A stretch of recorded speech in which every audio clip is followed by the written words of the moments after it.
तो कहा कि ऋग्वेद में 24 ऋषिकाओं का वर्णन है। कितने ऋषिकाओं का वर्णन है? 24। ये परीक्षा में पूछता है। इस पाठ में से 2-3 क्वेश्चन जरूर बनता है। तो ऋग्वेद में 24 ऋषिकाओं का वर्णन है और अथर्ववेद में 5 ऋषिकाओं का वर्णन है। कितने ऋषिकाओं का वर्णन है? हाँ, तो 5 ऋषिकाओं का अथर्ववेद में वर्णन है। अब कहा कि 5 ऋषिकाएं कौन कौन हैं? तो कहा कि यथा, यमी किसको कहते हैं? तो शास्त्रों में कहा गया कि सूर्य के एक पुत्र और एक पुत्री, सूर्य की एक पुत्री भी है जिसका नाम है यमी। क्या नाम है? यमी। सूर्य की एक पुत्री है जिसका नाम है यमी। वो पुत्री सूर्य लोक छोड़ करके पृथ्वी पर आई और यमुना नदी के नाम से जानी गई। किस नदी के नाम से जानी गई? यमुना नदी के नाम से जानी। यहाँ पर वो आई और यमुना नदी के रूप में, तो उसी को यमी कहा जाता है। अपाला, उर्वशी के बारे में तो सभी लोग जानते हैं। जानते हो कि नहीं? कौन थी उर्वशी? इंद्र की अप्सरा थी।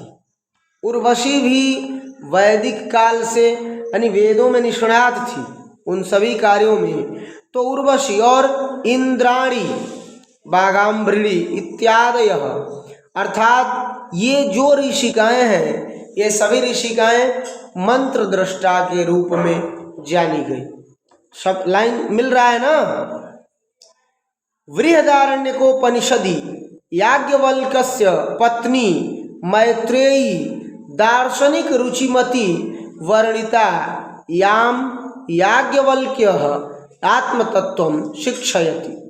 कहा कि बृहदारण्यकोपनिषद, मैं 10 उपनिषद बताया हूँ जो मुख्य उपनिषद है। ईशावास्योपनिषद, केनोपनिषद, कठोपनिषद, मुंडकोपनिषद, मांडुक्योपनिषद, तैत्तिरीयोपनिषद, ऐतरेयोपनिषद, छांदोग्योपनिषद और बृहदारण्यकोपनिषद। तो ये 10 उपनिषदों में बृहदारण्यकोपनिषद आता है। कहा कि बृहदारण्यकोपनिषद में याज्ञवल्क्य एक ऋषि थे। क्या थे? बोलो, क्या थे?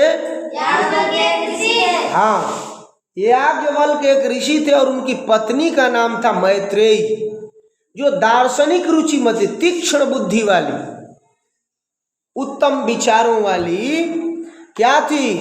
वहां पर वर्णित थी शास्त्रों में, वेदों में, बृहदारण्यकोपनिषद में। और उसी मैत्रेयी को याज्ञवल्क्य आत्म तत्व की शिक्षा दिए थे। क्या किए थे? याज्ञवल्क्य जो ऋषि थे उस मैत्रेयी को आत्म तत्व की शिक्षा दिए। किसकी शिक्षा दिए? जो कि नचिकेता भी दूसरा वरदान जब मांगा था तो दूसरा वरदान में क्या मांगा था? दूसरा या तीसरा कोई वरदान, हाँ तीसरा वरदान आत्म तत्व मांगता है। दूसरा तो अग्नि विद्या मांगता है और प्रथम में मांगता है कि हमारे पिताजी जैसे हैं, पहले थे जैसे, उसी तरह से हम पे प्रसन्न हो जाएं, पुरानी बातों को और गुस्से वाली बातों को भुला कर हमसे प्रेम करें पहले जैसे। तो आत्म तत्व की शिक्षा देते हैं। कौन देते हैं? अभी तो बताए ना कौन देते हैं, कौन ऋषि देते हैं? ध्यान से सुनो, ये लिखना जरूरी नहीं है। याज्ञवल्क्य जो ऋषि हैं वो मैत्रेयी यानी अपनी पत्नी को आत्म तत्व की शिक्षा देते हैं। और कहा कि जनकस्य सभायाम शास्त्रार्थ कुशला गार्गी। जनक की सभा, जनक कौन थे? जनक मिथिला के राजा थे, श्री रामचंद्र के ससुर थे। क्या थे? हाँ, जिनको हिंदी में हम लोग ससुर कहते, संस्कृत में ससुर, ठीक है। तो वो माता सीता के पिता थे। जनक की सभा, उन्हीं जनक की सभा में शास्त्रार्थ कुशला, शास्त्रार्थ में निपुण, शास्त्र निपुणा गार्गी वाचकनवी तिष्ठति। गार्गी नाम की विदुषी बैठती थी। वाचकनवी का मतलब होता है विदुषी, गार्गी नाम की विदुषी बैठती थी, रहती थी उसमें। और महाभारतेपि जीवन पर्यंतम वेदांतानुशीलन पराया, कहा कि महाभारत में भी ऐसा वर्णन मिलता है कि वेदांतों पर अपने जीवन को अनुशीलन करने वाले, अपने जीवन को चलाने वाले, जीवन पर्यंत वेदों का अनुसरण करने वाले और वेदांतों के ऊपर जीवन को चलाने वाले सुलभ वर्णन प्राप्त मिलता है। ऐसे लोग हमें आसानी से महाभारत में भी प्राप्त हो जाते हैं। ठीक है, अब आगे कह रहा है लौकिक संस्कृत साहित्येपि प्रायेण ४४ कवित्रीणाम सार्धशतम पद्यानि स्फुटरूपेण इतस्ततः लभ्यन्ते। कहा कि लौकिक संस्कृत साहित्य में भी प्रायशः हम देखते हैं, लौकिक संस्कृत साहित्य में भी प्रायशः हम देखते हैं कि 150 पद्य हमें स्पष्ट रूप से ये बताते हैं। क्या बताते हैं कि विजयांका प्रथम कल्पा वर्तते, विजयांका उसमें प्रथम रचना के रूप में मानी गई है या प्रथम चिंतन के रूप में मानी गई है। विजयांका एक नीचे स्पष्ट वर्णन हो जाएगा। विजयांका एक तरह से यहाँ काव्य की चर्चा है, परंतु एक कवित्री भी है विजयांका। आगे हम लोग देखेंगे लेखिका भी है। कहा कि साच श्याम वर्णा आसीद इति अनेन पद्येन स्फुटी भवती। कहा कि यह हमें स्पष्ट हो जाता है किससे, तो उसके जो पद्य हैं, उस विजयांका के जो पद्य हैं, उस पद्य से हमें स्पष्ट होता है, स्फुटी भवती अर्थात स्पष्ट होता है कि श्याम वर्णा आसीद, वो विजयांका कैसी थी, वो विजयांका श्याम वर्णा थी। कैसी थी? श्याम वर्णा थी, सांवली थी। कैसी थी? सांवली।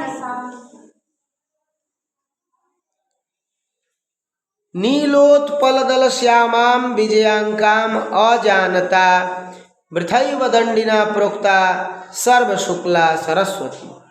कहा कि नीलोत्पलदल श्यामाम, नीले वर्ण के पंखुड़ियों के समान, उत्पल कहते हैं पंखुड़ियों को, तो कहा कि नील वर्णा जो पंखुड़ियां हैं, उन पंखुड़ियों के समान उस विजयांका का स्वरूप है। और ऐसी श्याम वर्णा विजयांका को अजानता, न जानकर, ध्यान से समझना, कहा कि नील वर्णा उत्पल पंखुड़ियों के समान, नील वर्ण नीले रंग के पंखुड़ियों के समान उस श्याम वर्णा विजयांका को न जानकर ही जो वृथैव दंडिना, जो दंडी ऋषि थे, वो व्यर्थ में बोल दिए सर्व शुक्ला सरस्वती, अर्थात सरस्वती सर्वश्रेष्ठ है, सरस्वती धवल है, सफेद है। एक बार फिर से देख लो, समझ में आ रहा है? तुम लोगों की ओर से कोई गति नहीं हो रही है क्या जी? सोनू, अरे कृष्णा, समझ में आया? कहा कि नीले वर्ण के पंखुड़ियों के समान, नीला वर्ण, गुलाब का फूल कैसा होता है? गुलाब। और नीला वर्ण किसका होता है? श्याम वर्ण। श्याम वर्ण यानी नीले वर्ण के पंखुड़ियों के समान। तो कमल का फूल भी प्रायशः नीला होता नहीं, और तालाबों में ऐसे जो जलकुंभी इत्यादि जो होता है वो भी नीला होता है। ठीक है, तो कहा कि नील वर्णा, नील वर्ण के पंखुड़ियां, पंखुड़ी कहते हैं उसके फूलों के जो टूटे हुए भाग हैं। गुलाब के फूल में कई भाग होते हैं ना, तो उन टूटे हुए भागों को हम पंखुड़ी कहते हैं। तो कहा नील वर्ण के पंखुड़ियों के समान रंग है।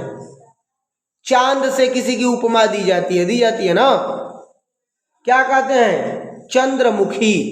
चंद्रमुखी का मतलब क्या हुआ कि चंद्रमा के वर्ण के समान उसका मुख है ना, तभी ना चंद्रमुखी कहते हैं। चंद्रमुखी का मतलब क्या हुआ? चंद्रमुखी का मतलब है कि चंद्रमा के समान मुख है जिसका, वो चंद्रमुखी है। तो यहाँ क्या कहा कि नील वर्ण के पंखुड़ियों के समान उस विजयांका को न जानकर दंडी ऋषि व्यर्थ में बोल दिए। क्या? सर्व शुक्ला सरस्वती। क्यों व्यर्थ में बोल दिए? कुछ बातें ऐसी होती हैं जो हम आधा अधूरा जानते हैं। यहाँ ये भाव है, ये जो कवि जो यहाँ जो पुस्तक का विमोचन करने वाले, जो किताब को बनाने वाले हैं, संग्रहकर्ता जो हैं, वो कहते हैं कि कुछ बातें ऐसी होती हैं जो हम बोलते तो हैं लेकिन वो चीज़ हमें बोलना नहीं चाहिए क्योंकि हमें उसके बारे में जानकारी नहीं होती है। तो यहाँ कहता है कि नील वर्ण के पंखुड़ियों के समान वो विजयांका सांवली थी, लेकिन उससे जो निकलने वाले काव्य थे वो कैसे थे? अत्यंत सुमनोहर, सुंदर और सुपाठ्य थे। इसलिए इस विजयांका को दंडी ऋषि नहीं जानते थे। दंडी ऋषि नहीं जानते थे और उन्होंने व्यर्थ में लिख दिया सर्व शुक्ला सरस्वती, अर्थात सरस्वती सर्वश्रेष्ठ है, सरस्वती ही सर्व शुक्ला है।